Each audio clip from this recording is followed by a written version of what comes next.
आज हम एक बहुत ही कह सकते हैं पर्सनल और अक्सर दर्दनाक सवाल को समझने की कोशिश करने वाले हैं। एक ऐसी फीलिंग जो शायद कई लोगों को बहुत जानी पहचानी सी लगे। ये सवाल रेडिट के एक फोरम से लिया गया है और ये कोई बनावटी सवाल नहीं है, एकदम सीधा दिल से निकला हुआ सवाल लगता है। ये हमारी आज की बातचीत की नींव है, जो उस भावना को पकड़ता है जैसे कोई इंसान गलत लोगों के लिए एक चुंबक बन गया हो। और आपको बताऊं, ऐसा महसूस करना कि हम ही गलत लोगों को अपनी तरफ खींच रहे हैं, ये बहुत बहुत ही आम है, खासकर उन लोगों के लिए जो मुश्किल माहौल में पले बड़े हैं। देखिए, जब बचपन का माहौल ही तनाव से भरा हो तो हमारे लिए नॉर्मल की परिभाषा ही बदल जाती है। तब जो चीजें हेल्दी नहीं है वो भी नॉर्मल लगने लगती हैं। तो सबसे पहली और सबसे जरूरी बात जो समझने की है वो ये है कि इसमें किसी की कोई गलती नहीं है, ना ही कोई कमी है। ये तो बस एक सीखा हुआ पैटर्न है जो हमारे दिमाग में पुराने अनुभवों की वजह से प्रोग्राम हो गया है। अच्छा, अब इस पूरी समस्या को देखने का एक बिल्कुल अलग नजरिया देखते हैं, एक ऐसा एंगल जो शायद इस पूरे चक्र को तोड़ने की चाबी हो सकता है प्रॉब्लम वो हो ही ना जो हम सोच रहे हैं।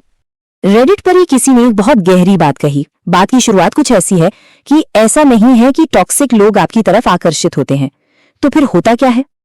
और ये है वो पॉइंट जहां दिमाग की बत्ती जलती है। असली मुद्दा ये नहीं है कि टॉक्सिक लोग हमारी तरफ खिंचते हैं, असली मुद्दा ये है कि हम उन्हें देखकर भागते नहीं हैं।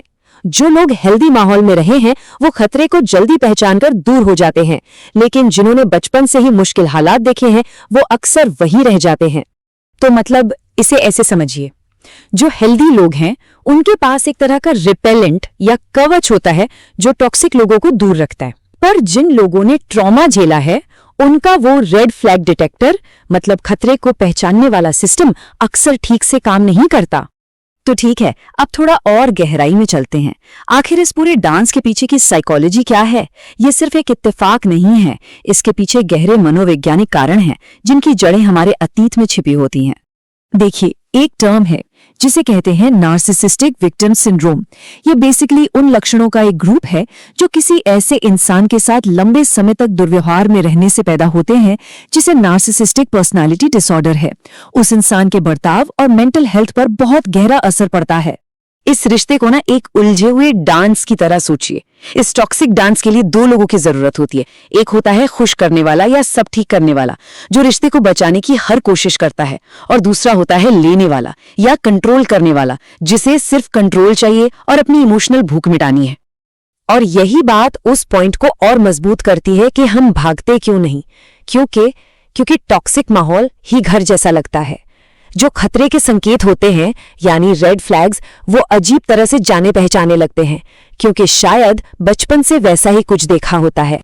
और इसकी कीमत क्या चुकानी पड़ती है, ये स्लाइड उसे बहुत साफ साफ दिखाती है। एक स्टडी के मुताबिक 71% लोग जो बहुत सहानुभूति रखते हैं और किसी नार्सिसिस्ट के साथ रिश्ते में होते हैं, वो 2 साल के अंदर ही इमोशनली पूरी तरह से थक जाते हैं, बर्नआउट हो जाते हैं। सोचिए ये कितना ड्रेनिंग होता होगा। तो अब तक हमने क्यों को तो समझ लिया, अब आते हैं कैसे पर।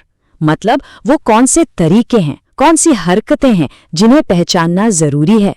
ये एक बहुत जरूरी कॉन्सेप्ट है समझने के लिए। इसे नार्सिसिस्टिक सप्लाई कहते हैं। मतलब टॉक्सिक इंसान दूसरे व्यक्ति को अपने इमोशनल फ्यूल की तरह इस्तेमाल करता है। उन्हें लगातार तारीफ, अटेंशन, यहां तक कि डर की जरूरत पड़ती है, ठीक वैसे ही जैसे किसी गाड़ी को चलने के लिए पेट्रोल की जरूरत होती है। ये एक बहुत ही खतरनाक टैक्टिक है, गैस लाइटिंग। इसमें सामने वाला आपको ये यकीन दिलाने की कोशिश करता है कि प्रॉब्लम आप में है, आपकी याददाश्त में है या आपकी समझ में। बातें कुछ ऐसी होती हैं, तुम बहुत ज्यादा सेंसिटिव हो, या मैंने तो ऐसा कभी कहा ही नहीं। इसका मकसद सिर्फ एक होता है, आपको अपनी ही सच्चाई पर शक करवाना। और ये जो रिश्ते होते हैं ना, इनका एक प्रिडिक्टेबल पैटर्न होता है, एक साइकिल जो घूमती रहती है।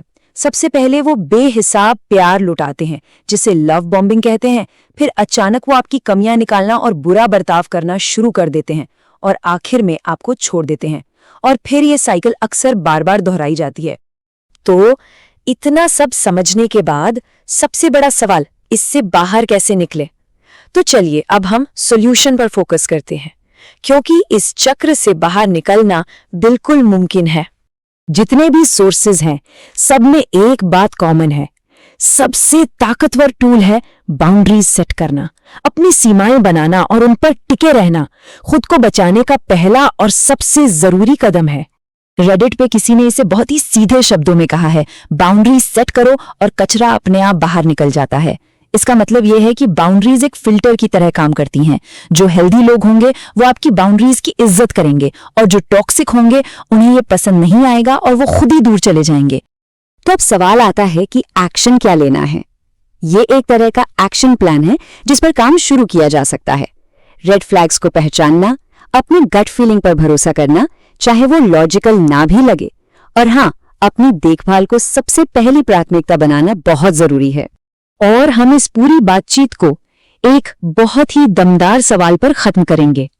एक छोटा सा टेस्ट, किसी को नहीं कहना और फिर उनकी प्रतिक्रिया देखना, ये शायद सबसे बड़ी परीक्षा है।